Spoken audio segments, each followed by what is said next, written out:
출근길에 좋은 파트너 YTN 뉴스 FM 뉴스 정면 승부.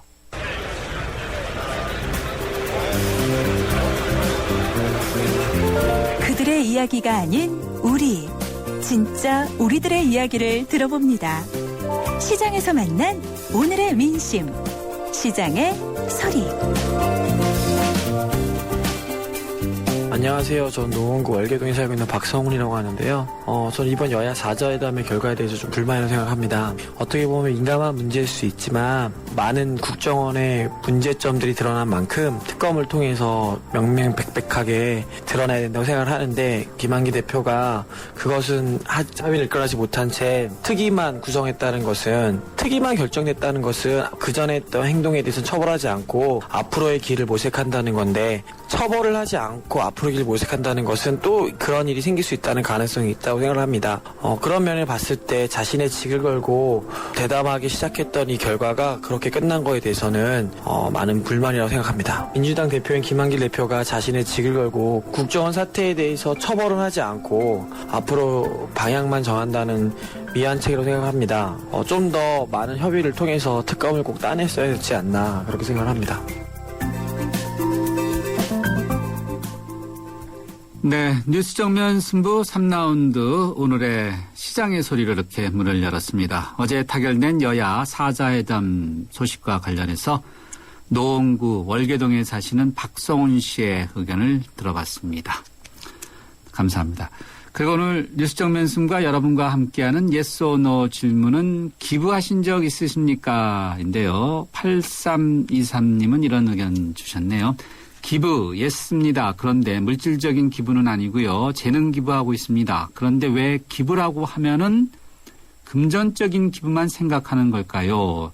난 이만큼 기부한다라고 자랑하는 기부가 아니라 진정 마음에서 우러나오는 기부 문화가 정착되었으면 좋겠습니다. 라고 이렇게 주셨네요.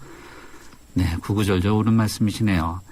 9366님은요. 예스입니다. 몇 차례 기부하다가 지금은 중단했는데 마음뿐이라 안타깝습니다. 빚이 정리된다면 기부하며 살려고 합니다. 라고 주셨습니다. 네, 지금 의견 주신 그 마음만으로도 기부를 충분히 하신 것이 아닌가라고 생각이 드네요. 네, 모두 감사합니다. 휴대전화 우물정 0945번 또는 스마트폰 애플리케이션 예스로 여러분들의 의견 기다리고 있습니다.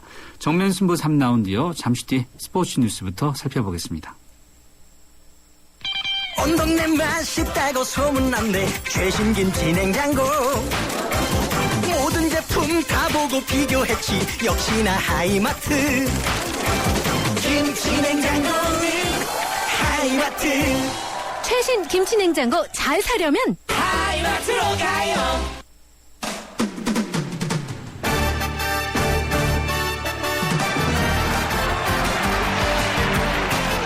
네, 스포츠 소식 알아보겠습니다. 일간 스포츠의 이은경 기자 연결되어 있습니다. 이 기자 안녕하세요. 네, 안녕하세요. 브라질 월드컵에서 우리나라 팀이 얼마나 좋은 성적을 거두느냐, 물론 실력이 중요하겠지만 그럼에도 불구하고 어떤 조에 들어가느냐가 상당한 관심인데, 이 조 추첨 어떻게 하는지 확정됐나 보죠?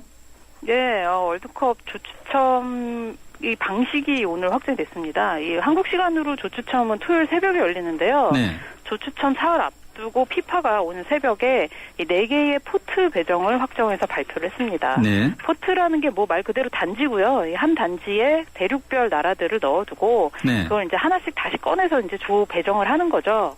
네, 1번 포트가 일단 시드 배정팀입니다. 개최국 브라질, 그리고 피파 랭킹 상위 7개 나라가 속해 있고요. 네. 2번 포트에 남미와 아프리카 7개 국가, 그리고 3번 포트가 바로 이 한국이 들어가는 팀인데, 그 포트인데요. 북중미하고 아시아 8개 팀이 있습니다. 문제는 4번 포트인데요. 유럽 팀만 9개가 들어가 있는데, 이 한 포트당 8개 팀씩 들어가야지 이제 딱딱 맞거든요. 근데 예. 이번 피파 랭킹 상위 팀에서 유럽 팀이 대거 빠지고, 이 개최국도 남미 팀 브라질이고, 이렇게 되는 바람에 시드 팀에 유럽이 이제 4개국만 들어가면서 비시드 팀의 유럽이 좀 넘치는 현상이 나타났습니다. 그래서 유럽팀 9개 중에서 이 조추첨 현장에서 제일 먼저 추첨으로 한 개 팀을 뽑아서 이 유럽팀 하나를 2번 포트로 옮기기로 했습니다. 이거를 이른바 이제 포트 X라고 부르는데요. 이 포트를 만든 이유 자체가 이제 대륙별 안배 때문에 이 만든 건데 이 포트 X가 나오면서 어떤 한 조는 유럽팀이 2개가 나온다는 얘기가 됩니다. 그러니까는 죽음의 조, 유럽 강팀 2개가 몰리는 죽음의 조가 나올 수도 있는데요. 한국 입장에서는 최악의 경우에 이 개최국 브라질, 1번 포트에서 뽑은 브라질, 그리고 포트 X로 네덜란드가 나오고 그 다음에 유럽 포트에서 이탈리아가 나오고 이럴 경우에 정말 최악의 경우가 될 수도 있거든요. 과연 뭐 토요일 결과가 어떻게 나올지 좀 굉장히 궁금합니다. 네, 죽음의 조에도 속할 수 있다는 설명이신데 결과가 궁금하네요. 네, 이번에는 프로축구 소식 들어보죠. 울산의 김호곤 감독이 자진 사퇴를 했어요. 왜 그렇죠? 네, 울산이 올해 그 K리그 클래식 준우승팀인데요. 오늘 오후에 김호곤 감독이 전격 자진 사퇴 의사를 밝혔습니다. 김호곤 감독은 이 우승을 못한 책임을 통감하면서 사퇴하기로 했다 이렇게 밝혔는데요. 울산이 사실 올 시즌에 시즌 막판에 우승을 거의 확정을 다 지었다가 마지막 2경기에서 모두 패하면서 포항의 역전 우승을 허용을 했습니다. 더군다나 마지막 경기에서는 포항과 맞대결을 했는데 이때 후반 추가 시간에 결승골을 내주면서 울산 입장에서는 굉장히 좀 아쉬움이 많이 남았죠. 김 감독이 그 지난해 울산을 아시아 챔피언스리그 우승으로 이끌면서 아시아 축구연맹 올해 감독상도 받았고 사실은 올해도 이제 마지막에 좀 임팩트가 좀 나쁘게 있긴 했지만 주전이 되고 빠져나간 팀 어려운 상황에서 굉장히 좀 선전했거든요. 그런데 결국 마지막에 우승 문턱에서 미끄러졌다는 점 때문에 결국 자진 사퇴를 했습니다. 김 감독이 오늘 인터뷰 내용을 보니까 정기리그 최종전 끝나고 굉장한 부담을 느껴서 고민하다가 어제 결국 사퇴를 결심했다 이런 말을 했습니다. 네, 프로의 세계는 정말 냉혹하네요. 네, 오늘 스포츠 소식 여기까지 듣겠습니다. 고맙습니다. 네, 감사합니다. 지금까지 일간스포츠의 이은경 기자였습니다. 교통 상황 어떤지 알아보죠. 박하영 캐스터. 네, 도심 곳곳으로 정체가 많이 되고 있는데요. 종로는 3가에서 일가 쪽으로, 을지로도 3가에서 일가 쪽으로 밀리고요. 남대문도 한국은행에서 을지로 입구 쪽으로도 속도가 많이 떨어져 있습니다. 제2중부고속도로는 하남 쪽으로 곤지암 부근 사고가 있었는데 사고 처리는 조금 전에 마무리됐습니다. 하지만 곤지암 부근 뒤쪽으로 4km 구간 밀립니다. 영동고속도로 강릉 쪽으로는 반월터널 부근, 광교터널에서 동수원, 또 인천 쪽으로는 동수원에서 광교터널까지 이렇게 주로 수원 지역에서 많이 밀리고 있고요. 군자 요금소 부근으로도 답답합니다. 뉴스 정면 승부 교통정보였습니다.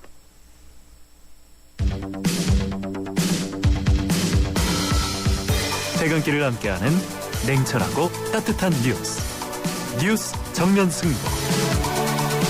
뉴스 정면 승부는 여러분의 참여를 기다립니다. 50원의 유료 문자 샵 0945와 YTN 라디오 스마트폰 어플리케이션 예스를 통해 여러분의 의견을 보내주세요. 뉴스 정면 승부는 여러분의 의견에 항상 귀 기울이고 있습니다.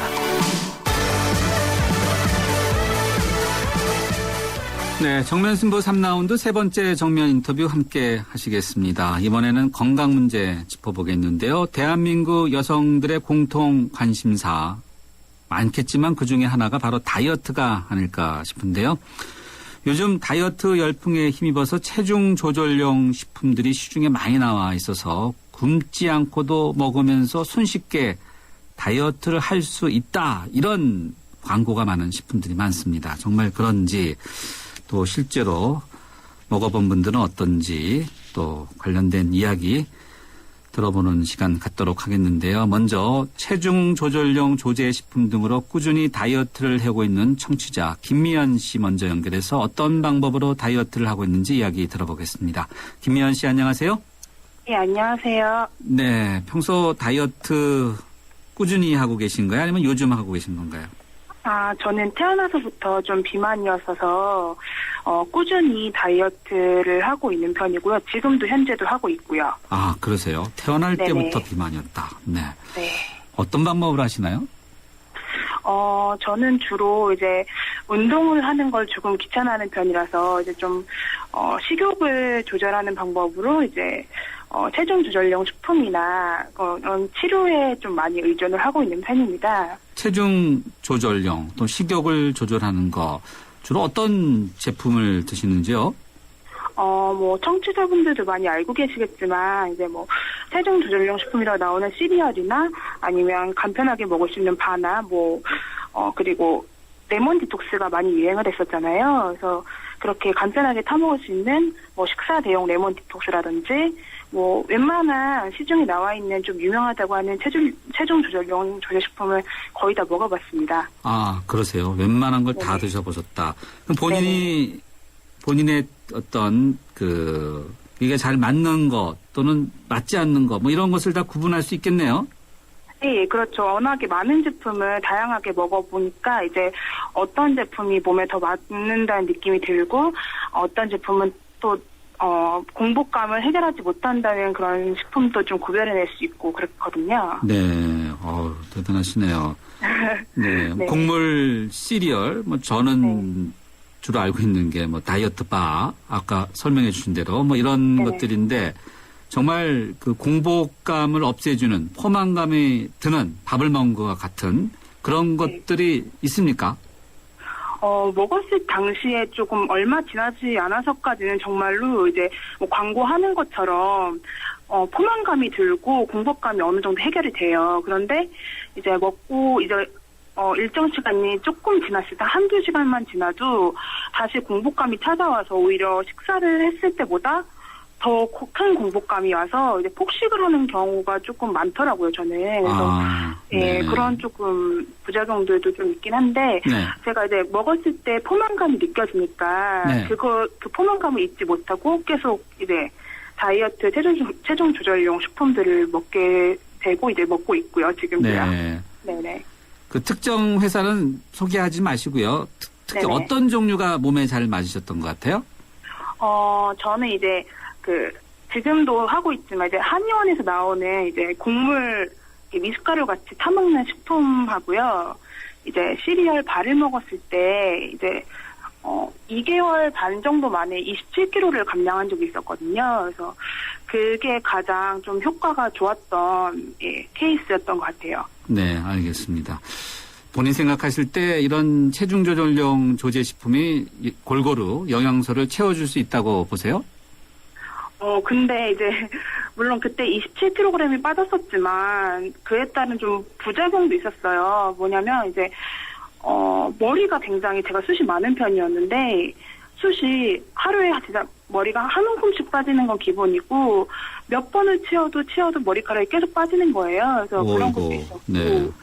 예, 그리고 이제 갑작스럽게 살을 빼서 그런지 모르겠는데 피부가 푸석푸석해지고 이제 포만감을 대신할 수 있는 이런 식품들을 먹어서 이제 살을 빼다 보니까 살이 잘 처지더라고요. 그래서 네. 처지고 이제 아까도 말씀드렸지만 제가 먹고 나서 한두 시간 뒤에는 다시 공복감이 찾아왔었다고 했잖아요. 그래서 그걸 또 참고 견디려다 보니까 예민해져서 사람들에게 조금 날카롭게 대하는 경우도 좀 있었더라고요. 그래서 그런 조금 부작용들도 좀 있었는데 이제 많이 빠지니까 그걸 감수해서라도 이걸 먹어야겠다는 생각이 좀 들었었던 거죠. 예, 알겠습니다. 건강 유의하시고요. 오늘 말씀 여기까지 듣도록 하겠습니다. 고맙습니다. 네, 감사합니다. 지금까지 청취자 김미연 씨로부터 다이어트에 대해서 이야기 들어봤습니다. 네, 이번에는요, 앞서 이제 체중 조절용 조제식품과 관련해서 다이어트 하고 계시다는 김미연 씨 의견을 들어봤는데, 시중에 나와 있는 체중 조절용 조제식품들 중 가운데 상당수가 열량이 매우 낮아서 영양 불균형을 초래할 수 있다는 그런 조사 결과가 녹색 소비자 연대로부터 이렇게 나왔습니다. 시판 중인 체중 조절용 조제식품에 어떤 문제가 있는지 녹색 소비자 연대 녹색식품연구소의 허혜연 부장 연결해서 이야기 들어보겠습니다. 허 부장님 안녕하세요. 네, 안녕하세요. 저희가 앞서 청취자분 다이어트 하시는 분들의 이야기를 들어봤는데 이게 생각보다 부작용도 만만치 않은 것 같아요. 네, 지금 아까 앞선 그 사례자분께서도 말씀을 하셨듯이 이렇게 체중 조절용 조제식품을 먹고 나서 이제 뭐 머리카락이 빠진다든지 아니면 호르몬 불균형으로 인해서 생리가 불순하게 된다든지 아니면 뭐 빈혈이 생긴다든지 하는 그런 부작용에 대한 사례가 많이 조사되고 있습니다. 그래서 저희가 이번 올 여름에 체중 조절용 조제식품 한 25개 제품을 대상으로 거기에 대해서 품질과 가격과 이제 광고 같은 거에 대해서 전반적으로 한번 조사를 했습니다. 그 결과가 어떻게 나왔습니까? 네, 일단 뭐 품질 같은 경우에 대부분 25개 제품이 거의 대부분이 초저열량 식품으로 조사가 되었습니다. 그래서 저희 같은 경우에는 이번에 이제 소비자분들이 많이 섭취하시는 그런 군으로 여러 가지 묶어서 조사를 했었는데요. 예. 뭐 쿠키앤크림류라고 해서 이제 쉐이크 종류 이런 거, 그리고 아까 앞서 청취자분도 이제 드셨다고 하셨는데 시리얼류, 그리고 다이어트 바 형태로 제공되는 거, 레몬 디톡스라든지 아니면 단백질 보충 다이어트 제품, 그리고 뭐 효소 제품이나 한약 성분이 첨가되어 있는 제품들을 대상으로 했었는데 대부분의 그 제품에서 100칼로리 내외의 그런 열량을 가지고 있는 것으로 조사됐고요.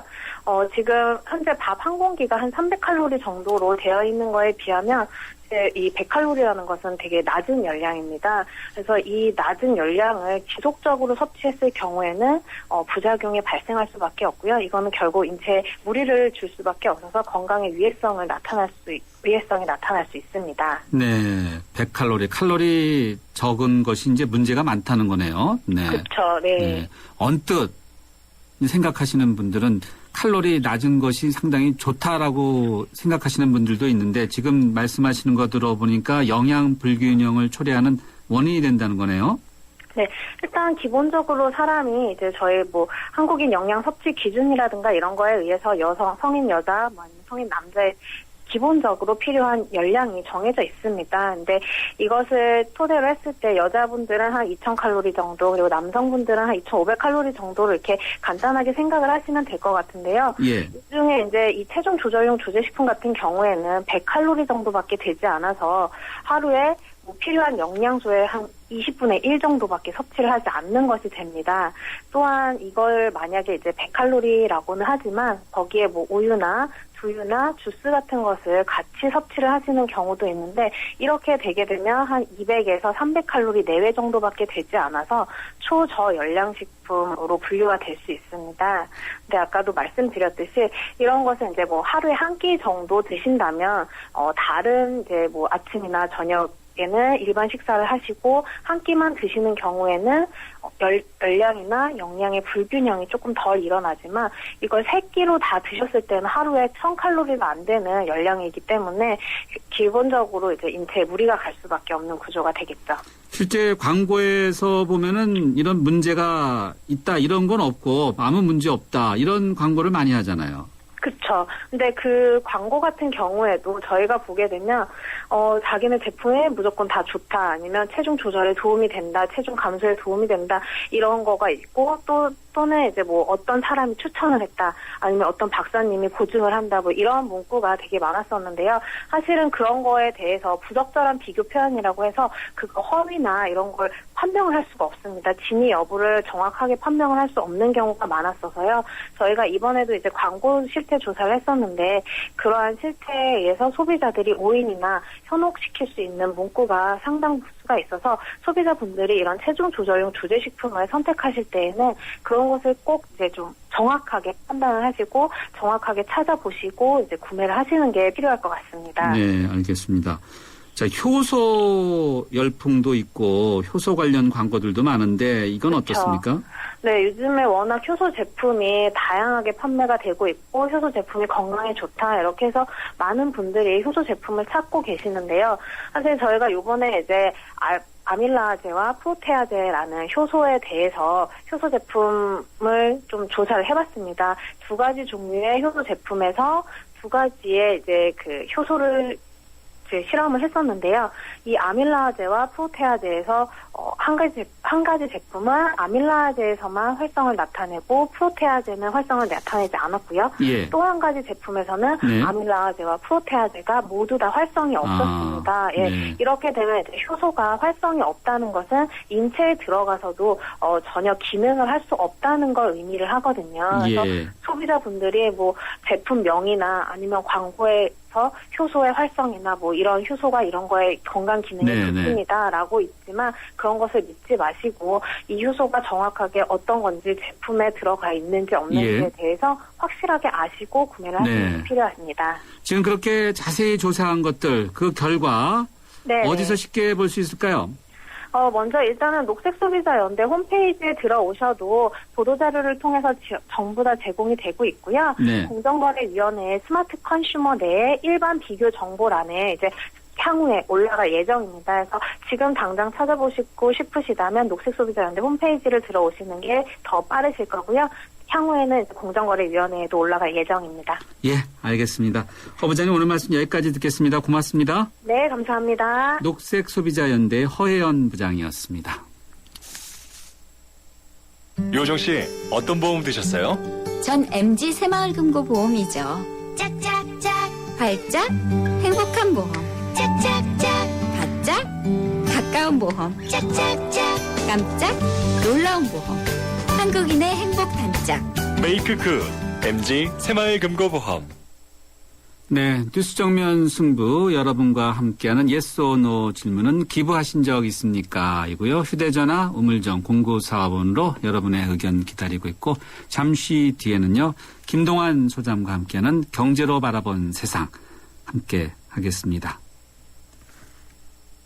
46, 24, 45, 20. 아이들에게 처음 구구단을 외우게 할 땐 마음이 찡합니다. 이제 치열한 공부의 세계로 들어가는 것 같아 어른으로서 미안함을 느끼죠. 그런데 정작 아이들은 즐거워하는 경우가 많습니다. 이런 생각이 들어요. 우리가 모르는 공부의 즐거움을 아이들은 알고 있다는 생각. 그 즐거움이 중학교, 고등학교까지 계속될 수 있게 하는 것이 우리 어른들이 해야 할 일 아닐까요? 아이들을 잘 부탁합니다. 아이들이 만들어갈 미래를 잘 부탁합니다. 이 캠페인은 공부를 안다. 대교와 함께합니다. 지금 이 순간에도 15분에 한 명씩 치매 환자가 발생하고 있습니다. 하지만 알고 계셨나요? 1년만 빨리 치료해도 치매 진행 속도를 늦출 수 있습니다.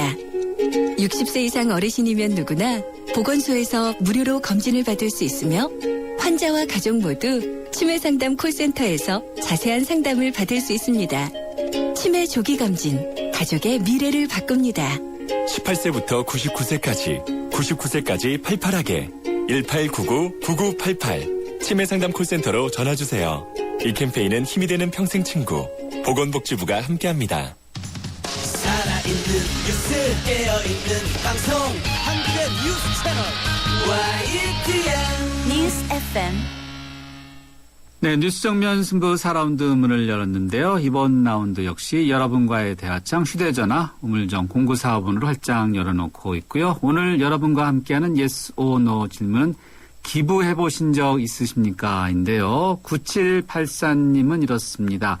예스입니다. 저도 다른 분들께 도움을 받아서 그 도움에 보답하고자 작은 돈이지만 매달 기부하고 있습니다. 라고 이렇게 의견 주셨는데요. 정말 대단하시네요. 매달 기부하는 거 이게 쉽지 않죠. 네. 정면 승부가 펼치고 있는 뉴스에 대해서도 여러분들의 다양한 의견 기다리고 있습니다. 휴대전화 우물정 0945번 라디오 애플리케이션 스마트폰이죠. 예스에 있는 게시판에 남겨주셔도 되겠습니다. 정면 승부 4라운드요. 잠시 뒤에 김동완 소장과 함께하는 경제로 바라본 세상. 오늘은 비트코인. 비트코인 혹시 뭔지 아시는지요? 이 문제 들어보도록 하겠습니다. 잠시 뒤에 뵙겠습니다. SK이노베이션이 석탄에게 물었다. 왜 너를 공유라고 생각할까? 깨끗하게 바꿀 수 없나? 석탄을 청정에너지로 바꾸는 그린콜 개발 중. 물음이 있는 곳에 이노베이션이 있다. SK이노베이션.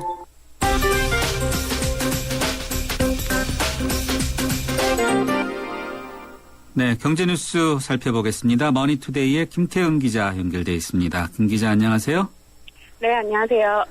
자신의 사회적인 지위, 경제적인 지위가 하층이다라고 이렇게 생각하시는 분의 비율, 사람의 비율이 사상 최고치를 기록했다는 조사 결과가 나왔나 보죠? 네, 통계청이 그 2013년 사회조사 결과를 발표한 것을 보면 가구주의 소득과 직업, 교육과 재산 등을 고려해서 사회 경제적 지위를 하층이라고 판단한 국민이 46.7%였습니다. 상층이라고 생각한 국민은 1.9%, 중간층은 51.4%였습니다. 자신이 하층인이라고 생각하는 그 응답은 이 조사를 처음 실행한 1988년 이후 최고치입니다. 일생 동안 노력하면 또 본인의 사회 경제적 지위가 높아질 가능성이 크다고 응답한 비율은 28.2%에 불과했고 낮다는 비율은 57.9%였습니다. 또 직장에 대해 불안감을 느끼는 비율은 59.8%였는데 여자가 56.8%로 남자의 61.9% 여자보다 남자의 61.9% 불안감이 더 컸습니다. 직장에 대해서 불안감을 느끼는 비율 60%, 직장인 10명 가운데 6명이 다 이렇게 불안하다는 거네요. 네. 그렇습니다. 네. 이번엔 주택 문제 좀 들어보죠. 이달 5일부터 임대료 상승률이 연 5% 이내로 제한되는 민간 임대주택이 도입되나 보죠? 네, 4일 부동산 대책의 후속 조치로 준공공임대주택 제도가 본격 도입됩니다. 준공공임대주택은 최초 임대료와 임대보증금은 주변 시세 이하로 제한되기 때문에 세입자는 싼 값에 임대주택을 구할 수 있고 또 임대 의무 기간도 기존 민간 매입 임대 5년에 2배인 10년으로 연장할 수 있어서 집주인과의 협의에 따라 오래 거주할 수도 있습니다. 무엇보다 임대 기간 동안 임대료 인상분이 연 5% 이하로 제한되기 때문에 전월세 가격 급등기에 유리합니다. 사업자는 이런 제약이 있는 대신에 취득세와 재산세 같은 세제 감면 혜택을 인센티브로 받을 수 있습니다. 네, 알겠습니다. 좋은 이야기네요. 이번에는 그 경제 지표 이야기 좀 들어보죠. 미국이 경제 지표로 GDP, 국내 총생산이라고 하죠. GDP 대신에 총산출, GP라는 새로운 지표를 도입하기로 했다고요? 네, 대부분의 국가들이 이 GDP를 기준으로 해서 경제를 평가를 하는데요. GDP는 한 국가 영토에서 일정 기간 생산한 각종 재화와 서비스의 최종 시장 가치를 화폐로 표현하는 것입니다. 이에 비해서 총산출이라는 그 지표는 최종 소비자 가격만을 측정하는 GDP와 달리 재화가 최종적으로 생산되기까지 들어간 최초의 원자재와 중간재 가격도 포함됩니다. GDP가 재화가 어떻게 사용되는지를 주목한 지표라면 총산출은 어떻게 만들어지는지 그 과정을 살펴보는 지표라고 설명할 수 있습니다. 그동안 소비에 가려져 있었던 저축이나 기업 투자, 기술 진보 등 눈에 보이지 않는 재화도 경제활동의 주요 항목으로 여겨져서 경기 변동을 파악하는 데 더 효율적이라는 그런 평가입니다. 예, 알겠습니다. GDP에서 D자를 빼고 GP라는 새로운 지표를 도입한다는 이야기입니다. 네, 오늘 말씀 여기까지 듣겠습니다. 고맙습니다. 감사합니다. 네, 머니투데이의 김태현 기자였습니다.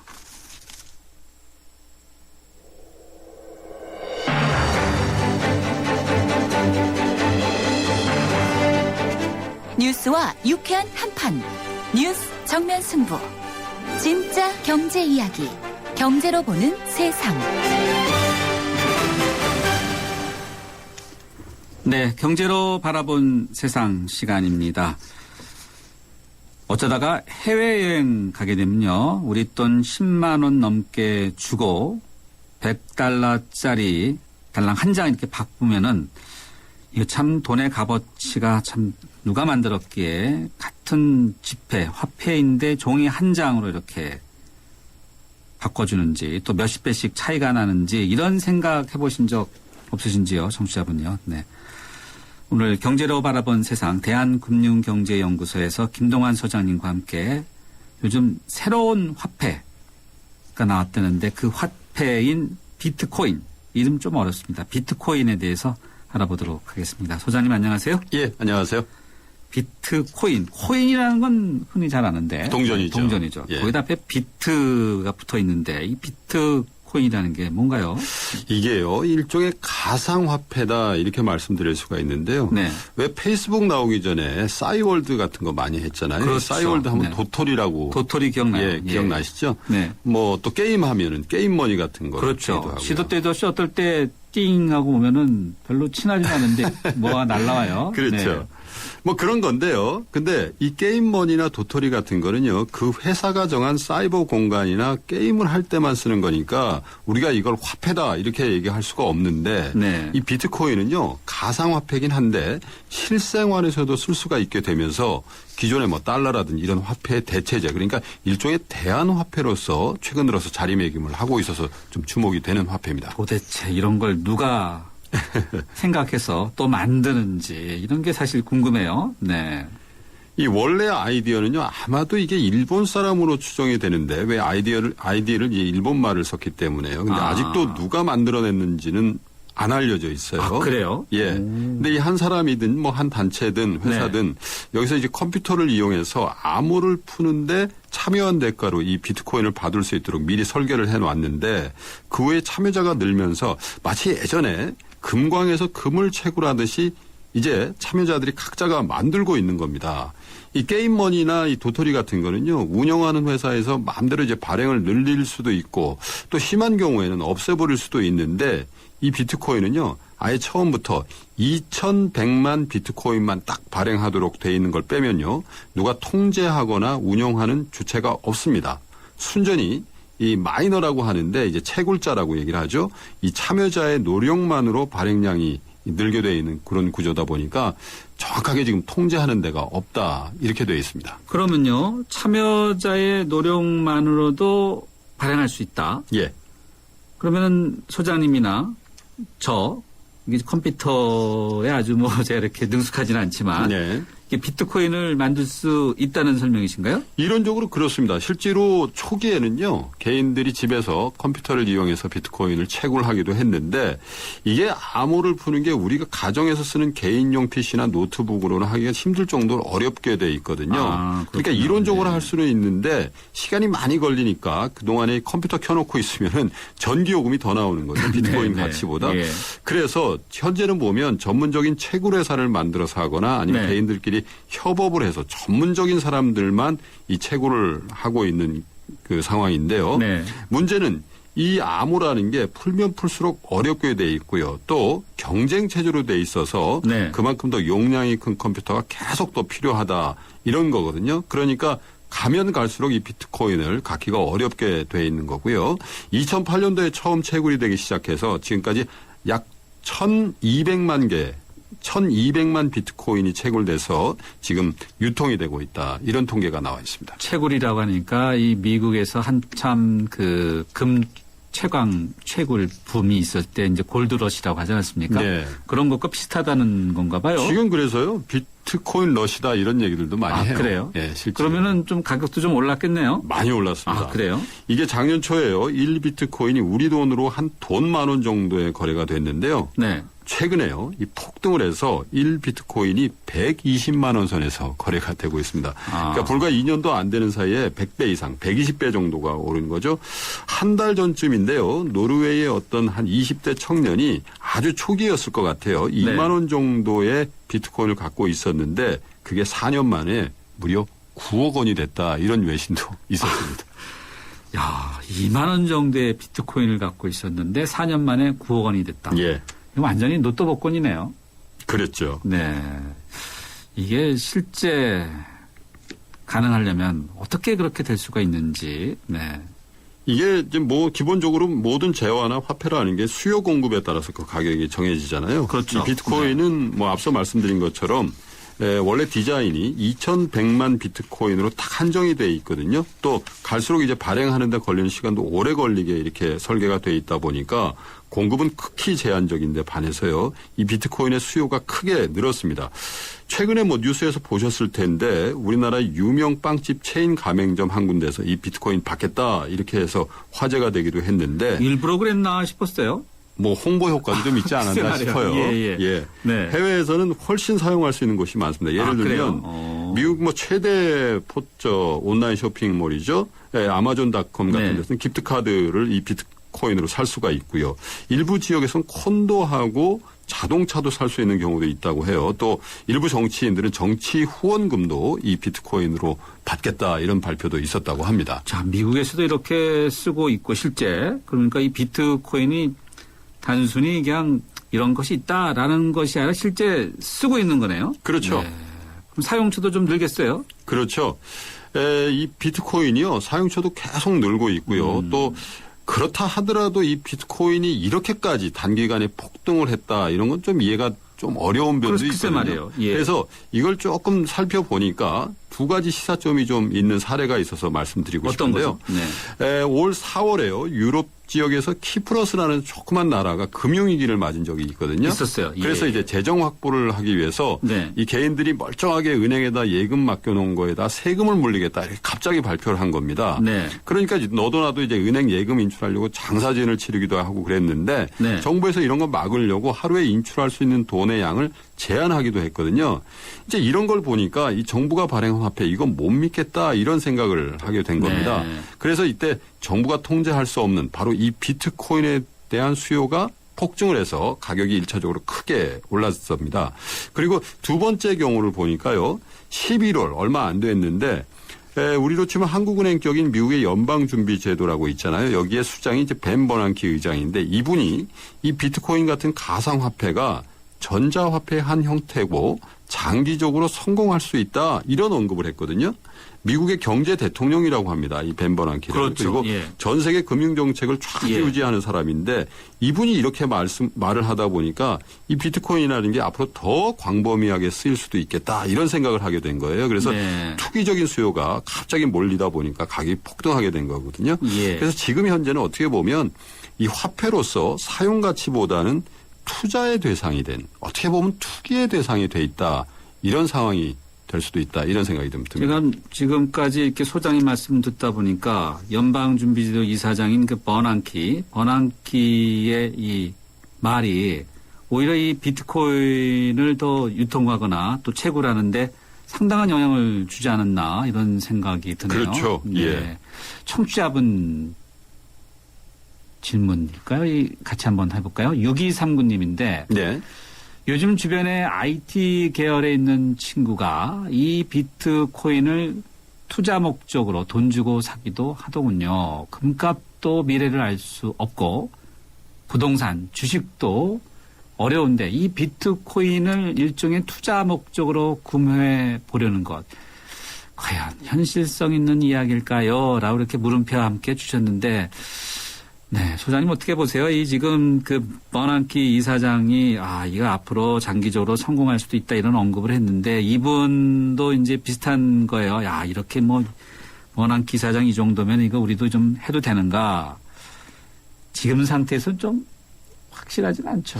글쎄요, 이것도 거래가 현재 되고 있는 일종의 투자 상품으로 인식이 되고 있기 때문에 이게 오른다 내린다에 대해서 제가 말씀드리긴 좀 단정하기 그런데 좀 어렵죠. 네. 한 가지 좀 지적을 하고 싶은 거는 우리나라에서 총 거래되고 있는 비트코인의 양이 하루에 한 3억 원 정도 돼요. 네. 그리고 비트코인을 거래하려면 회원이 돼야 되거든요. 거래소에. 네. 그게 회원으로 등록돼 있는 사람이 한 5천 명 정도 되거든요. 네. 근데 거래량과 거래 인원이 굉장히 제한적이라는 그러네요. 거죠. 네. 그렇기 때문에 거래의 어떤 그 제약이라는 게 이런 게 굉장히 좀 따라 있고요. 그리고 이게 어떻게 통제하는 국가나 단체가 없다는 게 장점일 수도 있지만 네. 혹시라도 이 나라에서 이 비트코인 이거 좀 위법성이 있다. 우리나라에서요?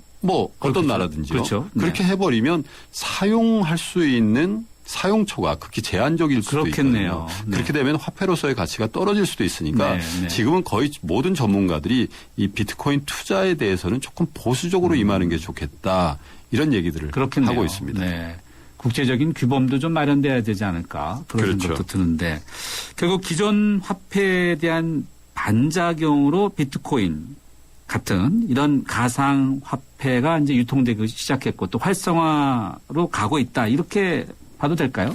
그렇죠. 현재 이제 세계 기축통화가 달러잖아요. 근데 굉장히 재밌는 일, 어떻게 보면 좀 웃기는 일이 벌어지고 있는 거거든요. 왜냐하면 지금 미국에서요, 양적 완화 정책을 하면서 한 달에만 850억 달러씩, 그러니까 우리 돈으로 한 90조 정도 되는 돈을 찍어내서 미국 경기를 살리는 데 쓰고 있거든요. 네. 근데 아시다시피 미국은 전 세계에서 가장 큰 채무국이거든요. 예. 그러니까 우리가 여기서 빚을 내 가지고 빚 갚을 돈이 없으면은 기업계의 경우에는 부도가 나는 거고요. 개인 같은 경우는 신용불량자가 되는 거잖아요. 근데 미국의 경우는 기축통화를 갖고 달러를 찍어내서 돈을 갚게 되니까 사실 빚이 아닌 상태가 되는 거거든요. 그러니까 이 미국 국채, 미국의 채권국인 최대 채권국인 중국이나 일본 입장에서는 당장 못 갚는 것도 문제지만 이것 좀 이상한 일이 벌어지는 거거든요.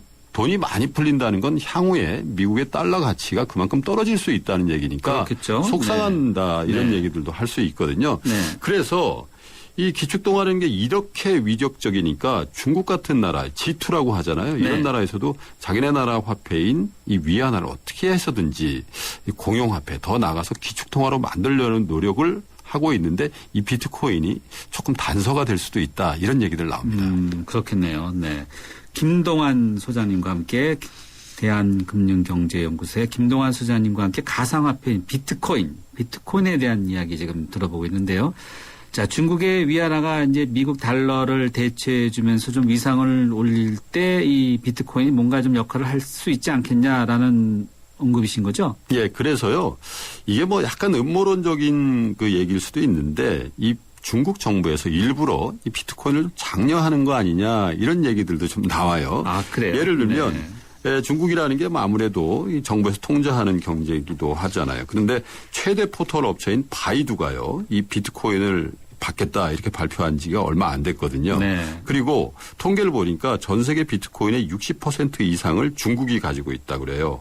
또 중국에서 이 비트코인을 채굴하는 회사가 상장되어 있는 회사가 있는 게 시가총액이 1,000억을 넘어가기도 했다는 거예요. 그리고 최근 들어서 보니까 관영 매체인 CCTV나 차이나데일리 같은 데서 네. 이 비트코인에 대해서 대단히 호의적인 기획물 같은 걸 거의 매일 쓰고 있거든요. 네. 그래서 말씀드린 것처럼 이 중국 정부가 달러를 견제하기 위해서 달러를 어떻게 보면 좀 훼손시키기 위해서 비트코인의 사용을 은근히 장려하는 거 아닌가 이런 생각도 들거든요. 그래서 어떻게 보면 이 비트코인 하나에도 보이지 않는 국제적인 어떻게 보면 미국과 중국 간의 통화 전쟁의 이면이 여기 숨어 있다. 이런 해석도 가능할 것 같습니다. 네, 뭐 확인은 안 됐지만 음모론 말씀해 주시면 또 항상 그 음모론이 좀 사실 같아요.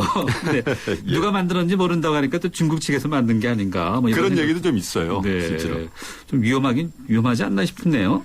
네, 실제로 동전의 양면이 있는 것 같아요. 화폐처럼 이제 정부가 마음대로 할 수도 없지만은 정부가 법으로 아까도 말씀드렸지만 인정 못하겠다. 예를 들면 G20 회의 같은 거, G20 회의 같은 걸 해서 야 비트코인 이거를 너무 활성화하면 달러나 뭐 엔화 우리가 쓰고 있는 화폐 이런 거 무용해지는 거 아니야? 쓸모 없어지는 거 아니야? 이렇게 걱정을 할 수도 있거든요. 그래서 야 우리 협의해서 이거 좀 제약을 해보자. 이렇게 하게 되면 화폐로서 가치가 뚝 떨어질 수도 있고요. 최근에 실제로 태국 정부에서는 자국 내에서 비트코인 채굴하는 거하고 사용하는 걸 전면적으로 금지한 사례도 있거든요. 또 한 가지 위험한 게 최근 들어서 해킹 같은 거 해가지고 이 비트코인이 통째로 도난당하는 사례도 좀 나오고 있거든요. 그래서 아까도 말씀드렸는데 개인적으로 이 비트코인에 투자하는 거는 조금 더 추이를 보시고 얼마나 안정화되는가 이걸 보시고 하셔도 좀 늦지 않지 않겠나 이런 생각이 좀 듭니다. 그렇죠. 지금 말씀 들어보니까 좀 조심하셔야 될 것 같다는 생각은 드네요. 예. 네. 우리 정부 현재 어떤 입장을 내놓고 있습니까? 예, 금융위가 어제 입장을 냈는데요. 이거 비트코인 당연히 화폐로 인정할 수 없고 제도권 금융으로도 인정할 수 없다. 이런 원론적인 입장을 냈어요. 근데 이 비트코인이 현재 한 3억 원 정도 거래가 되고 있고 국내에서요. 비트코인 사고 팔 수 있는 것도 한 5천 명 정도로 지금 회원이 돼 있거든요. 미미한 수준이란 얘기예요. 그런데 말씀드린 것처럼 전 세계적으로 지금 사용량이 굉장히 많이 늘고 있고요. 이 사용을 할 수 있는 것도 어떻게 보면은 장기화될 가능성도 보입니다. 그래서 우리 당국에서도 미리미리 관련 제도를 좀 점검할 필요성이 있어 보입니다. 실제로 보니까 영국 같은 나라에서는 국가가 관리하는 비트코인 거래소를 검토한다 이런 발표도 있었고요. 미국은 이게 비트코인이 또 마약 거래 같은 불법 거래에 쓰이고 있다 이런 정보가 있어서 규제를 좀 하겠다 이런 입장도 발표를 했고요. 독일이나 캐나다 같은 경우는 비트코인 거래에다가 이익이 나면 세금 매기겠다. 그러니까 어떻게 보면 공식화하는 그런 조치들을 내놓고 있거든요. 우리나라가 아시다시피 IT 강국이잖아요. 그리고 최근 들어서 이 비트코인에 대한 관심도 세계 어느 나라보다 더 커져가고 있거든요. 당국이 그냥 남의 일이다 이렇게 할 게 아니고요. 미리미리 법과 제도 이런 거 좀 정비해야 될 것 같습니다. 네, 알겠습니다. 오늘 소장님 말씀 잘 들었습니다. 네, 감사합니다. 네, 감사합니다. 네, 대한금융경제연구소 김동환 소장님과 함께 가상화폐인 비트코인에 대해서 이야기 들어봤습니다. 서경석과 함께 공무원 시험 합격은 에듀윌, 공인중개사 합격도 에듀윌, 사회복지사 합격, 주택관리사 합격, 우리 모두 다 같이 에듀윌. 자격증 공무원 전문교육 에듀윌. 합격은 에듀윌. 가스비 잡는 이순재 신고입니다. 보일러가 따뜻하기만 하면 장땡이야? 가스비는 어떡할 거야? 하늘에서 뚝 떨어져? 그러니까 귀뚜라미로 잡으세요. 힘은 태워잡고 거꾸로 태워잡고. 보일러는 귀뚜라미. 뭘 따져? 보일러면 귀뚜라미지. 네, 오늘 여러분과 함께한 yes or no 질문, 기부하신 적 있으십니까? 였는데요. 여러분들의 보내주신 문자 수렴해본 결과 8대2 정도로 yes가 많았습니다. 기부하신 분들이 많다는 말을 들으니까 저절로 마음이 따뜻해지네요. 모두 감사합니다. 네, 12월 4일 수요일 정면승부 여기까지 하겠습니다. 감사합니다.